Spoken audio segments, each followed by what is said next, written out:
তো হ্যালো বন্ধুরা, বন্ধুর বিয়েতে বরযাত্রী গিয়েছিলাম, তারই একটি মিনি ব্লগ নিয়ে চলে এসেছি। তো বরযাত্রী যাওয়ার সময় বরের বিভিন্ন ধরনের নিয়ম থাকে, সেগুলো কমপ্লিট করে আমরা বেরিয়ে পড়লাম। তো বরযাত্রী গিয়েছিলাম আমরা একটি রথের মতো গাড়িতে। বন্ধুর জন্য এই সৌভাগ্য হয়ে গেল এই ধরনের গাড়ি চড়ার। লাইফে এই ধরনের গাড়িতে আমি কোনো সময় চড়িনি। তো বরযাত্রী যাওয়ার পর আমরা বসে পড়ছিলাম এবং বর বসে পড়ছিল শালিদের মাঝখানে। তারপর বর বাসার পাশেই একটি প্যান্ডেল ছিল যেখানে বসেছিল কনে। সেখানে গিয়ে দেখলাম সত্যি প্যান্ডেলগুলো খুব সুন্দর করে করা ছিল।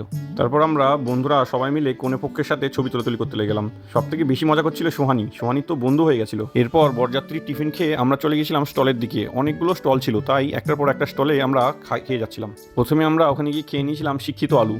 তাছাড়াও আমি খেয়েছিলাম মোমো।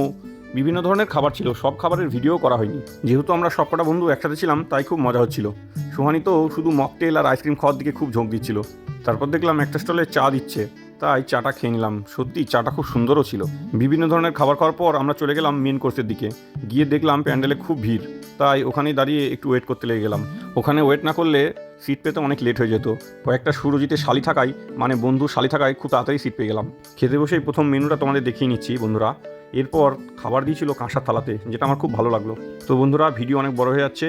নেক্সট ভিডিওতে আবার দেখবো আমরা কী কী করেছিলাম, মানে সুরজিতের বিয়ের ভিডিওটা আর কি।